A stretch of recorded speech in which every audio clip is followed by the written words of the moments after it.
إن الحمد لله نحمده ونستعينه ونستغفره ونعوذ بالله من شرور أنفسنا وسيئات أعمالنا من يهديه الله فلا مضل له ومن يضلل فلا هادي له وأشهد أن لا إله إلا الله وحده لا شريك له وأشهد أن محمدا عبده ورسوله أما بعد. So tonight then, inshallah ta'ala, we're going to have a lecture which talks about, as you've seen on the title, the purpose of life. And that is a question that, as you're aware, mankind throughout history asks. It's a question which has arisen throughout the ages. What is the purpose of our existence? What is the purpose of our lives? What is the objective in this whole creation? So we want to discuss that and what has been mentioned Islamically regarding this particular question.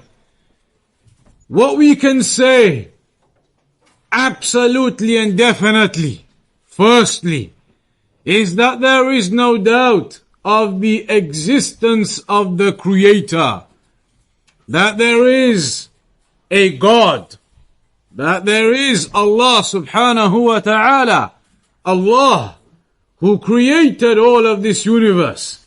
They mention an example of a person who went to have a debate. There were two people, they were going to have a debate. One of them believed in God, one did not. Or a group of them didn't believe in God, one of them did. So they were going to have this debate. And they fixed up a particular time where they were going to have this debate.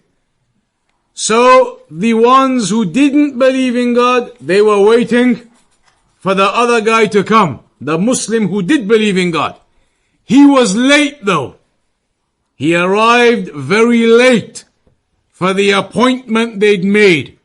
So when he arrived, the ones who didn't believe in God, they said to him, they asked him, why are you so late?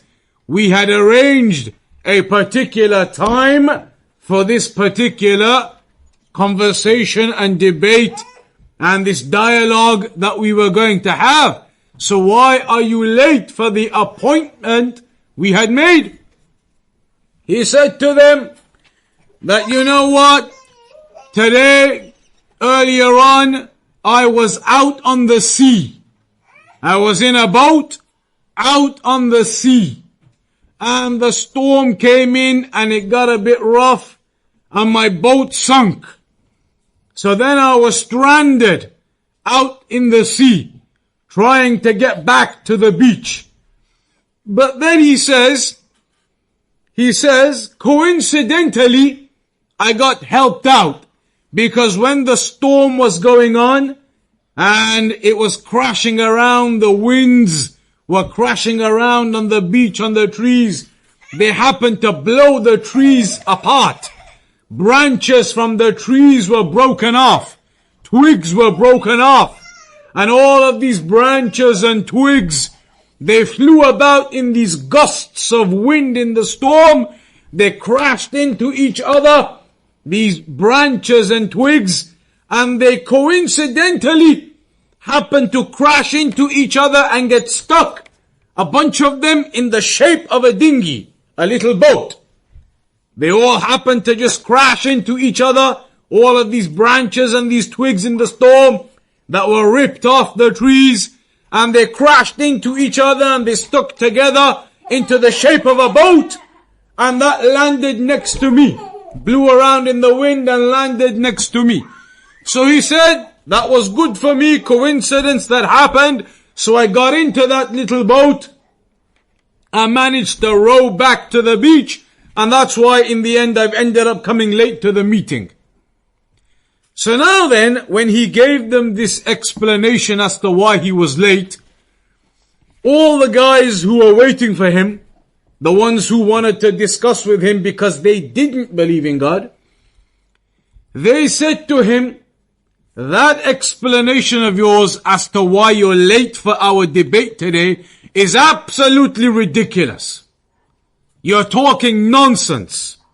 How on earth do you want us to believe? I mean, we can believe the first part. You were out in the sea, a storm came, your boat got sunk, so you were stranded.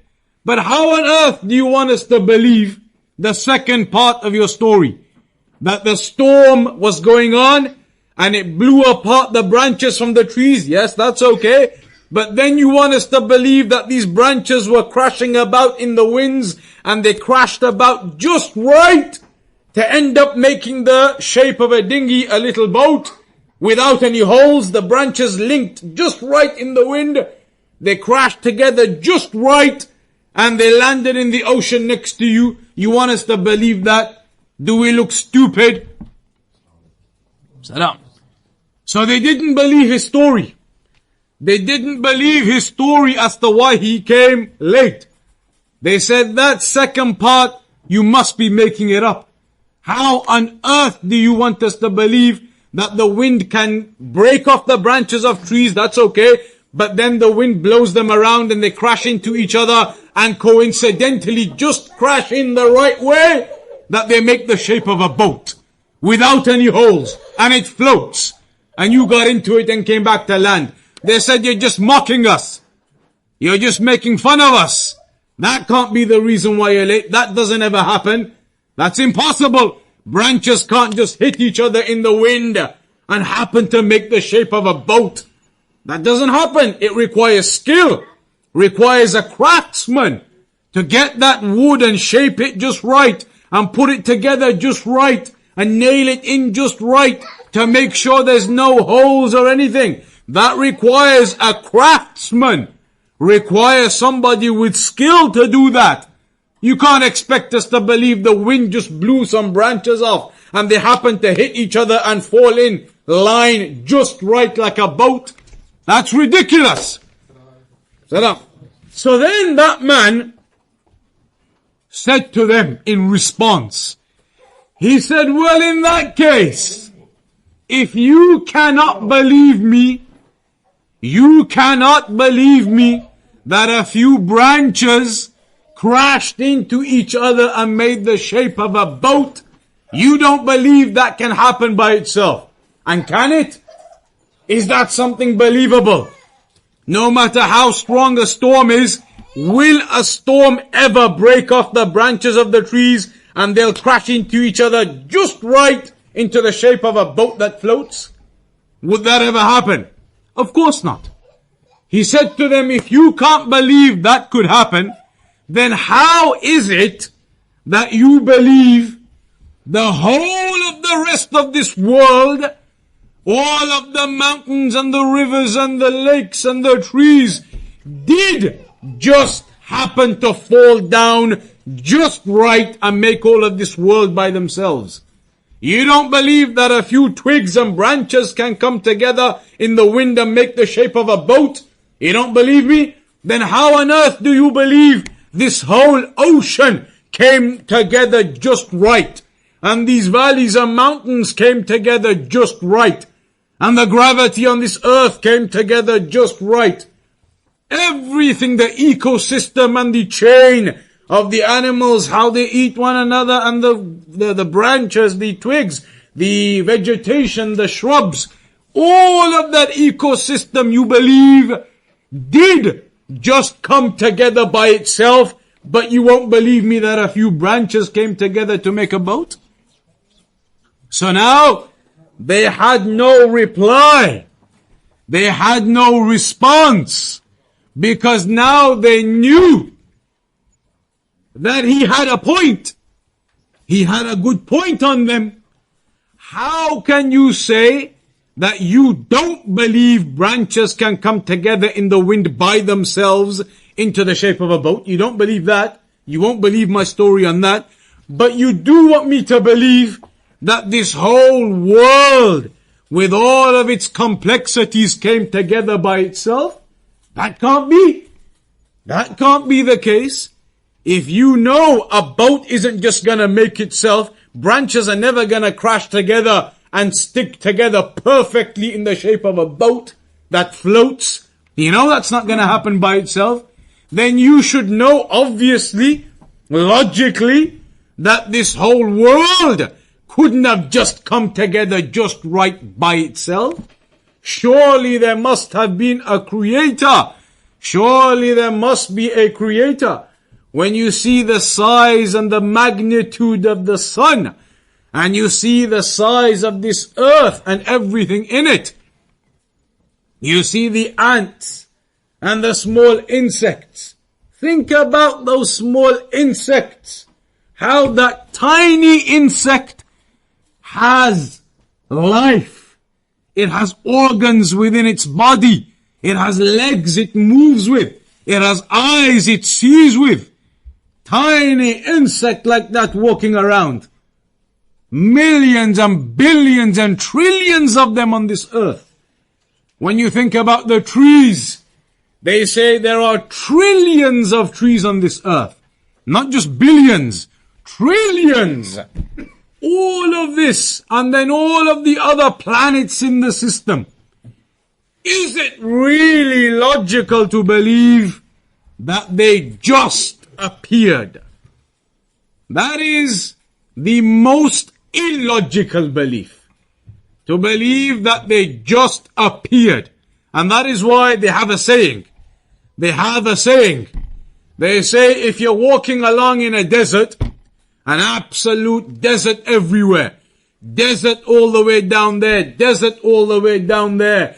Desert in front of you. Desert behind you. You've been dropped in the middle of a desert. No village, no people anywhere. Middle of a desert. Nobody around. And you're walking along in this desert. All of a sudden, you see a pile of droppings. Camel droppings. All of a sudden you see this pile of camel droppings. Now you know for absolute definite that there has been what that walked past here? A camel? Or are you gonna say, I don't believe there was ever a camel that walked past here. I believe these droppings just turned up in the middle of the desert by coincidence. They just turned up by themselves. There was never a camel here. Is that logical to anybody? Is it logical to anyone? No logical brain will accept that. You're walking in the middle of the desert, suddenly you see some camel droppings. You're going to say these camel droppings must have just come. They just appeared. Maybe the sand was a bit wrong. There was something wrong in the chemicals and it made camel dung by itself. There was never a camel here though. Or you're walking along and you see footsteps suddenly. You're walking along in this desert for hours and hours. Suddenly you see some footsteps. Now you know somebody must have walked past along this particular path, upon this particular part of the desert, just maybe recently, an hour or two ago. His footsteps are still there. Or are you going to say that I don't believe at all anybody ever went by here? These footsteps just appeared. They just appeared. There was never anybody here. Nobody's been in this desert for years. Those footsteps just appeared. Other examples, you can keep talking about them. You go into the middle of the forest, deep, dark jungle. You walk into the deep, dark jungle, and you're lost for days and days. No sign of any human life. No sign of any village, no campsite, nothing. Lost in the middle of some huge wood or forest. Then all of a sudden, you come across a wooden cabin. Broken down, deserted wooden cabin. Windows broken, all deserted, dust, cobwebs. But you know for definite now, with absolute certainty, that at one point in time, at some point in time, there were humans here. Absolutely. You see that deserted wooden cabin? You know that at some point in history, whether it was 50 years ago, 100 years ago, in this wood, somewhere at this stage, at this point, at this location, there were humans at some point who came and built this cabin. You're not gonna say, nobody's gonna say, even though this cabin is there, and it's suspiciously looking like the cabins humans build, I don't think there were any humans here ever. I think maybe the branches of the trees fell down in some storm, and they happened to build this little cabin. They fell down just the right way. Windows just blew in from somewhere, just into the right place. The door and the handle just flew into the right place.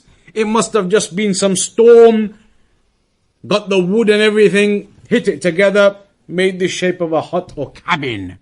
Is anybody gonna believe that? Nobody. You know for definite when you see it, this is somewhere where humans have been before. You know that. When they go and they discover things in the oceans, they discover old wreckages, like in the mountains, where there's a lot of snow on certain mountains, in certain mountain peaks, mountain ranges. Like there's an example, there was an aeroplane crash in the 1920s or the 1930s, something like that. 60, 70 years ago. An air crash in the 20s or 30s or 40s. And the plane crashed into some snowy mountains. They searched and they never found the plane or the bodies. They knew it went down there. They knew the route of the plane, the flight path. They knew when they lost contact. They knew it crashed over these snowy mountain range somewhere. In this mountain range. But in the 30s and 40s, they searched and they never found the plane. Until about a few years ago, they found it. What had happened? When the plane had crashed into the snowy mountains, it caused an avalanche. So the snow came down and buried the crashed plane. So when they were flying over with helicopters and everything and with equipment, they couldn't see anything. The plane crashed, an avalanche occurred, buried all of the wreckage and the bodies, they couldn't see a thing. Until about 5 or 10 years ago, when it melted, the snow on that part melted, then all of a sudden the wreckage was visible. And they found it. Now when they found this wreckage of this plane, is any logical person going to say that this just appeared? There was never any plane really. We never created this plane. The plane was never made by anybody. There were no humans ever flying this plane. It just appeared. Would anybody say it just appeared? Or would any logical person understand that this is a crash that occurred of a plane? There must have been humans. Let's search for the bodies. Isn't that what any logical person is going to say? Is any logical person going to say, no, that just appeared? Don't worry about it. It just appeared. How can we believe that? We cannot. In human life, nobody believes things just appear. You don't believe that. You don't believe things just appear. You can give as much scientific explanation as you want. You can give as much scientific explanation as you want, but you can never believe things just appear. There's always an explanation of how they appeared. There is always somebody behind it. And that is exactly the same with this whole world. This whole world, this whole galaxy, this whole universe. None of it just appeared by itself. None of it just appeared by itself. Rather, it was created by Allah subhanahu wa ta'ala. It was created by the Creator. Just like we as humans were all created by the Creator, by the Lord. We were created for a purpose. And that leads us on to this issue of the purpose. What is the purpose of our existence then? Why did Allah, why did the Lord create all of this universe and this earth and us the humans and put us here? What is the purpose of it? In the Quran, the revelation that was given to the Prophet Muhammad sallallahu alaihi wasallam, just like the other revelations that came from God before that, like the Injil, the Bible, and the Torah that was given to Moses, all of these were books from Allah. All of those were revelations from Allah. But the old books have now been changed. They are no longer upon the original form, upon the original state, the original words of God anymore. One of the easiest proofs for that, like the Bible now, for example, there isn't one Bible anymore. Now there are different versions of the Bible. So which version is the word of God? It can only be one. God didn't send down different multiple versions of the Bible. There was only one version sent down. But now we don't have just one version. We have lots of different versions of the Bible. So that shows you that the Bible is no longer on its original state. Because we can't work out now which one is the word of God and which one is the original ones. Because now they've all been distorted and changed. The Torah the same. The last revelation that came was the Quran. That was the last one that came, the Quran. And that one has remained upon its original state. Because if you were to go, as an example, if you were to go and check the Quran here, and then you go and check one in Manchester, one in London, one in France, one in Germany, one in America, one in Brazil, one in Italy, one in Australia. Go and check a Quran anywhere in the world. Go online onto any website and check the version of the Quran. Every single version absolutely is exactly word for word, letter for letter the same. There is no possibility of two versions of the Quran. If anybody can go and find one anywhere, then bring it. Every one is exactly the same. There is only one Quran. The ones who have distorted it and changed it, they have distorted it themselves. The Shia, the Rafida, and those people. But otherwise, this is one revelation from Allah. In that revelation, Allah taught us our purpose of creation. And He said, وَمَا خَلَقْتُ الْجِنَّ وَالْإِنسَ إِلَّا لِيَعْبُدُونَ. I did not create the humans and the jinn except for them to worship me. Allah taught us that our purpose here is to worship Him. Because otherwise, what do you think your purpose here is? Every day you wake up, you eat, and then you go to sleep in the evening. Next day you wake up, you eat, you go to work, you do your normal routine, you come back, you go to sleep. Next day you do the same. Next day you do the same. Your life just goes by doing the same again and again and again. Every day wake up, every day have your breakfast, every day go to your work, every day go to your other place where you go. Anywhere, whatever you do. In the evening, come back, relax, have your food, what you do all the time. On the weekend, go and relax here and there, what you do normally every time. Every week of your life is just going by exactly the same. Every day of your life just going by exactly the same. What are you doing with it? What are you doing with your life? What are you achieving with your life? What do you think your life will mean in the end?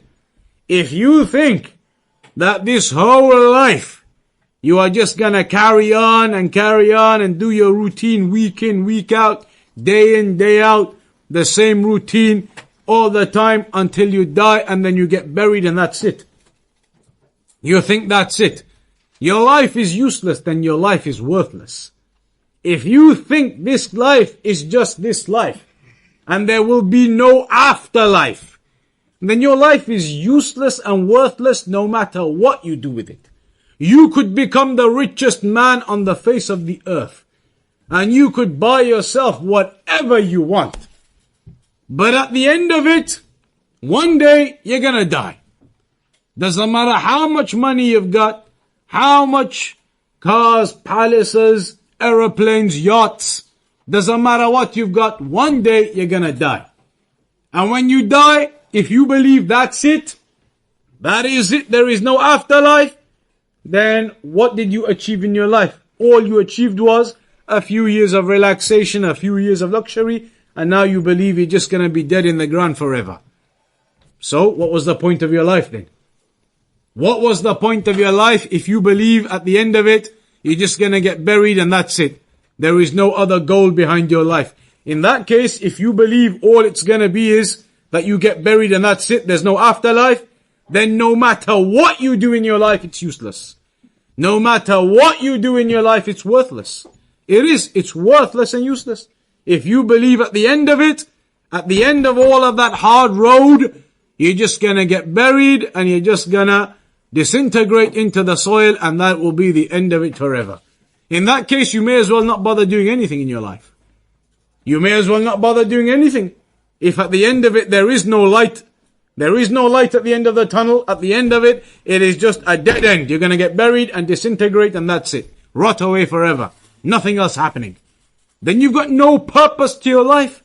You've got no goal in your life. If you know that at the end of it, no matter what I do, I'm just gonna become dirt and soil and that is it. That can't be the purpose of life. There is a greater purpose to life. That greater purpose is that there is certainly an afterlife. There is certainly an afterlife. This life is the test. The afterlife will then be where you spend forever, either in paradise or in hell. And that is something which is definite. And anybody who wants to try and convince themselves otherwise, then all you're doing is making your life useless and worthless with no objective. If you don't believe that there is a paradise you can work for, you don't believe that there is a paradise that you are striving for, that you're earning your life to get to, you're earning your stay in that during this life, during this test. If you don't have that objective and goal, then what is your objective and goal? All you've got left is to look forward to just becoming soil and dirt and eaten by the worms, and that's it. That's what you think your life's going to end up at? So Allah told us there is an afterlife. There will be a resurrection. Everybody will be resurrected. Everybody will be raised up from their graves. And then there will be accountability and judgment. And then the people will enter paradise or hell. This life is the test, therefore. Allah said, الَّذِي خَلَقَ الْمَوْتَ وَالْحَيَاةَ لِيَبْلُوَكُمْ أَيُّكُمْ أَحْسَنُ عَمَلًا. Allah, the one who created death and life to test you. Which of you is the best in actions? Which of you is the best in deeds? Which of you is going to worship his Lord? Which of you is going to waste his life doing nothing? If you just do nothing, work, eat, sleep, a bit of fun here, a bit of fun there, at the end of 60, 70 years you just die and that's it. Your life has become useless and worthless. Maybe nobody even visits your grave after you die after a couple of years. Deserted grave, nobody even knows who you are. So what have you done with your life? That's why as a Muslim, you understand that you have a purpose in your life. Your heart is filled with that purpose, with that objective, with something you're striving for. And you're striving for that goal to please your Creator, to please your Lord, so that you may be entered into paradise and avoid being from the people of hellfire. Those are absolute certainties. Anybody who thinks about it for a moment, then you will realize for definite, this life has got to have some meaning to it. There has to be some meaning to this life. It can't just be that I get up and I eat and then I go to sleep. And I get up and I eat and I go to sleep. It can't just be that. Years of your life have already gone by. 10 years, 20 years, 30 years in the blink of an eye. You remember now. Now you think back and you remember where you were 6 years, when you were 6 years old. When you were 6 years old, you can remember what you were doing. Everybody remembers. And you remember it was just now. It was just yesterday. You remember where you were and where you used to walk. And the path you used to walk on to go to school and what you used to do at school. You remember those days when you were 6 years old. And now you might be 30 years old, 40 years old. Where have those days gone? In the blink of an eye they've gone. Then in another 30 years you'll think back and you'll remember where I was 30 years ago. When I was 30 years old, when I was 35 years old, 40 years old. You'll be 60 and 70 and you'll be remembering it. You'll be remembering it like it was yesterday. Where has all of that time gone? It goes in the blink of an eye. That's why they say time is like a sword. Time is like a sword. If you don't cut the sword, block the sword, meaning use your time properly, then time cuts you up. Time cuts you up like an hourglass with the sand falling through it. Every breath you take, what does it mean? Every breath you take, and you've already taken hundreds of breaths since you started talking tonight. Every breath you take, it means you've knocked off one breath from your lifetime. You've got one breath closer to death. If you imagine in your life, you're gonna breathe a certain number of breaths. Whatever that figure is, billions and trillions of breaths. You've got an allocated number of breaths you're gonna breathe. Some people are only allocated one breath. A baby is born and dies instantly. Allocated one breath or two breaths or an hour of breathing only. You've all been allocated, we've all been allocated a certain number of breaths, a certain number of heartbeats that we're gonna get until our breaths stop, our heartbeats stop. Every heartbeat that you now make, every breath that you now take, it is knocking off your reserves. It is knocking off from the quantity you've been given for your lifetime. Every breath you take, you are taking a breath closer to death. Every heartbeat that beats, you are taking a heartbeat closer to death. Every heartbeat is knocking off your quantity. Every breath is knocking off your quantity. Getting you closer and closer to death. Every day you wake up, you're a day closer to death. Every day you go to sleep, you're a night closer to death. Every day that goes by, you're only heading towards one thing, which is absolute certainty, and nobody disagrees. Every human agrees. Every human agrees. All of us are walking to one end, and that end is death. All of us are walking to that. Every day you wake up, you're a day closer to death. That is without requiring any mathematical calculation, any scientific experiment. Every human on the earth will agree. Every day you wake up, you are now one day closer to death. That is logical, the greatest of logic. Every breath you take, you're a breath closer to death. So then you gotta think, with all of my breaths running out, with all of my heartbeats running out, with all of my days going past one by one, I remember yesterday when I was 6, when I was 12, when I was 15, 18, 20, 25, 30, now I'm 40, 50. You know your time is going. And you know any time that death could come to you. Tonight, a heart attack and you're gone. Tomorrow, a car crash and you're gone. Any time that can occur. There is no point a person thinking, I've got long to live, I'm gonna do this when I'm in my middle age, and I'm gonna do this when I retire. Who told you you're gonna do that? Who told you you're even gonna make it home tonight? Maybe tonight on the way home you have a car crash, who knows? Is it deniable? It is not. Is it possible? Absolutely. Absolutely possible. So then you gotta think, what am I gonna do with this life I've got? What am I gonna do with this opportunity my Lord has given me? What am I gonna do with these breaths that I got left? What am I gonna do with these days that are passing me by? And what you got to do with it is what the Lord Allah subhanahu wa ta'ala has told us to do with this. The only one clear objective, which is that this life of yours, Allah, the Lord, gave it to you, created you. You didn't create yourselves. We humans didn't create ourselves. The earth didn't just create itself. The universe didn't just create itself. Even with all of the scientific theories, but there were atoms and there were these things and there were those things and they crashed together and this happened. Where did the atoms come from then?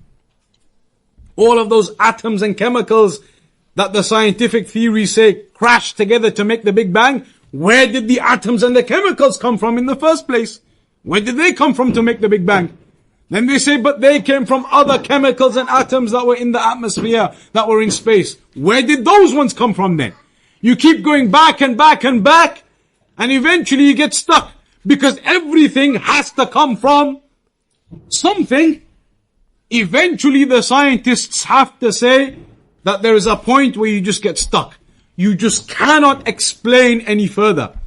Because that level where you get stuck, you say, okay, this happened, the Big Bang, because of the atoms. Where did the atoms come from? They came from certain other chemicals in space. Where did they come from? They came from other chemicals in space, from other galaxies. Where did those galaxies come from? They came from another huge star that burst. Where did the star come from? You keep going back and back and back and back until you get to a point where you can't explain where that first molecule atom came from. Where did it come from? The first one ever that then led to all of these other things occurring, as the scientists say. Where did the first one ever come from? Where did the first one ever come from? They have to say, it was just there.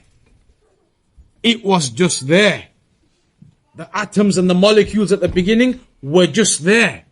Then they moved, and expansion and this and contraction and the Big Bang, etc., etc.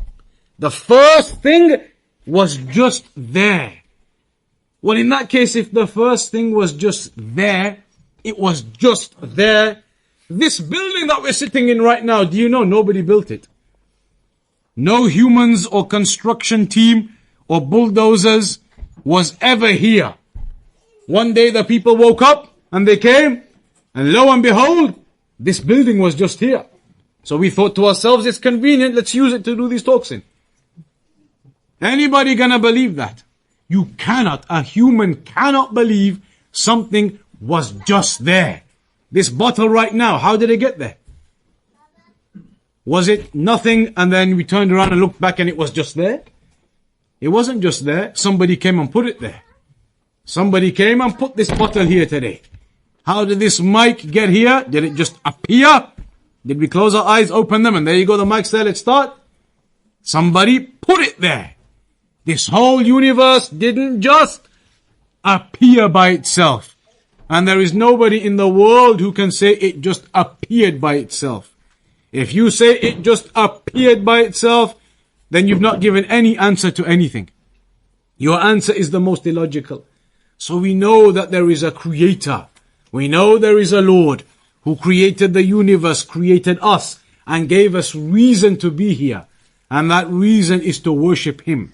Because then there will be a resurrection. There will be an afterlife. If there was no resurrection, there was no afterlife, then your life right now is useless. Do whatever you want to do, in the end you're just going to become worm food. If that's what you believe, then your life is worthless. No objective, no purpose. Go and be the richest man in the world, in the end you're just going to get eaten up by worms, you believe. And that is going to be the end of you. Then you have no objective, no purpose, no goal to your life. Your life is useless. Rather, we do not believe our lives are useless. God, Allah, subhanahu wa ta'ala, created us for a purpose. And that purpose is to worship Him. To worship Him and to show our obedience to Him. By fulfilling the commandments of the prophets and messengers that He sent. Allah sent the messengers, Abraham and Moses and Noah and Jesus and Muhammad. All of these are prophets and messengers Allah sent. And as Muslims, we believe in every single one of them. And we believe every single one of them was prophets and messengers. We believe in Jesus and Noah and Abraham. All of them. We believe in all of them. And we accept all of them. And we love all of them. And we follow the teachings of them. Abraham, he's mentioned in the Quran. Moses is mentioned in the Quran. Jesus is mentioned in the Quran. Mary is mentioned in the Quran. We believe in all of them and we accept all of them. And just like that, we believe in the final messenger, the last one, who was Muhammad. There was no other messenger who came after him. The first one was Noah. Then after that was Abraham, then there was Moses, and there was Jesus. And at the end, the last one was Muhammad. Muhammad ﷺ was the last one 1400 years ago. 1400 years ago. In the year 570 AD approximately. Now we're in 2016. That was in the year 570 approximately. So he was the last messenger who came with the last revelation. Before that, the other messengers came with revelations. Jesus was given the revelation of the Bible. Moses was given the revelation of the Torah. And we believe in all of those revelations. But like we said, they've not been kept and maintained upon their original state. the Quran, the final revelation, has been maintained. And that is the revelation we now have to follow. That is the revelation we follow. Just like before, at the time of Jesus, they followed the revelation of Jesus, which was about Tawheed, worshipping Allah, the Trinity and all of those things. Jesus never mentioned the Trinity ever. The Trinity was something which was, if you look at the historians, they explain it all. The historians who talk about religion, the Trinity was made by Saint Paul or Saint John. Saint John, Saint Paul, these types of individuals, Saint Paul in particular, he was the one who explained all of the Trinity idea. Jesus himself never mentioned Trinity. So, all of the prophets and messengers came with revelation. Allah, the Lord, gave them revelation, gave them divine inspiration and revelation from the heavens. Gabriel, the angel, used to bring that down. Gabriel used to bring that revelation from the Lord to Moses, to Noah, to Abraham, to Jesus, to Muhammad, to all of them. All of it was the words of God, the words of Allah, the words from Allah subhanahu wa ta'ala, the speech of Allah, the revelation from the Lord to all of those prophets and messengers. And the last one was Muhammad. He was the last one in history. If you look in history, Noah was the first, then they all came, Moses, Abraham, Jesus, everyone. The last one was Muhammad just 1,400 years ago. He is the one that came with the last divine revelation, the last divine inspiration from Allah, from the Lord. So that is the last one, the Quran. That is the one that Allah sent down as the last revelation that mankind now has to follow. So that is what Islam is. We follow that final revelation. Before that revelation, then what did it mean to be a Muslim? Before the revelation of the Quran, before Muhammad sallallahu alaihi wasallam was sent as a prophet and messenger, what did it mean to be a Muslim? It meant to be a follower of Jesus, to be a follower of Moses, to be a follower of Noah, to be a follower of Abraham. That was what it meant to be a Muslim. To follow the actual revelation of Tawheed that they were all given. But when Muhammad came then, his revelation is the final revelation now, which overrides the previous ones. And that's what always used to happen. Noah came with the revelation first, then when Abraham came, his revelation overrided, it took over the previous revelation. Then when the next one came, Jesus came, that revelation overtook the revelation of Moses and Abraham. So his was the one to be followed. Then the last revelation came of Muhammad, and that is the one then to be followed. Because when you think about it, you have like Christianity, you have Judaism, you have Islam, all of them believe in the Lord. Are there three different Lords? No. One Lord. The one Lord who sent down all of those revelations, sent down the Torah, sent down the Bible, sent down the Quran. One Lord. But the one Lord didn't give us different religions to follow. Didn't just give us different revelations, different religions, do what you want, pick whatever you want. He gave one at a time. The Torah came first with Moses. That was the religion to follow. Then came the Bible with Jesus. That was the religion to follow. Then came the Quran with Muhammad ﷺ. That is now the religion to follow. One after the next, overriding the previous ones. So now the Quran, it mentions all of those stories. Mentions about Jesus and Mary, mentions about Moses, Abraham, Noah, all of them. About the ark, Noah and the ark, the story is in the Quran. About Moses and Pharaoh, the story is in the Quran. About Jesus and Mary, the story is in the Quran. All of these stories, Abraham and what happened to the people with Abraham, all of that is in the Quran. Everything is mentioned in the Quran about the prophets and messengers. Because we believe all of them were from Allah. All of those prophets and messengers were sent from Allah the Lord. So now it is upon us to follow the Quran. To read and understand the Quran and the Sunnah, the teachings of the Prophet Muhammad sallallahu alaihi wasallam, so that we find some real purpose to our lives. We find some real objective in our lives. So that is what we'll briefly mention today then. If there's any questions or any queries, we have a couple of minutes and we can perhaps mention those or answer those questions and queries if possible before all of the food comes out and the celebrations begin. If there's any questions now, in a couple of minutes we can try and do that. Anyone with any queries, It's open, you can ask what you want. How does somebody become a Muslim? If somebody wanted to become a Muslim, so you learn about Islam, read into the Quran, learn about Islam, that the basis of Islam, the basic core value of Islam is to worship Allah, the Lord, alone. We don't believe in any type of split, that we have multiple different gods. That doesn't occur in Islam. We don't believe in 2 gods or 3 gods, Trinity, or 4 gods or 5 gods. Like in Hinduism, they believe in hundreds of gods. Sikhism, they believe in hundreds of gods. In Islam, there isn't any type of multiple gods. You worship one Lord, one and just one. We don't believe in sons, in partners. Allah has a son, Allah has a partner. We don't believe any of that. You believe that there is one Lord, one absolute supreme master that you worship. So you learn about those things, and once you've understood that and you've learned that and you realize that this is the truth, then you take the shahada, the testimony of faith. And that is just one line. You take that one testimony of faith, that I testify and I believe that nobody has the right to be worshipped truthfully except Allah, except the Lord. And that Muhammad is the final messenger of Allah. You testify to that and you worship Allah alone. That testimony enters you into Islam. So in that case, we'll round it off there.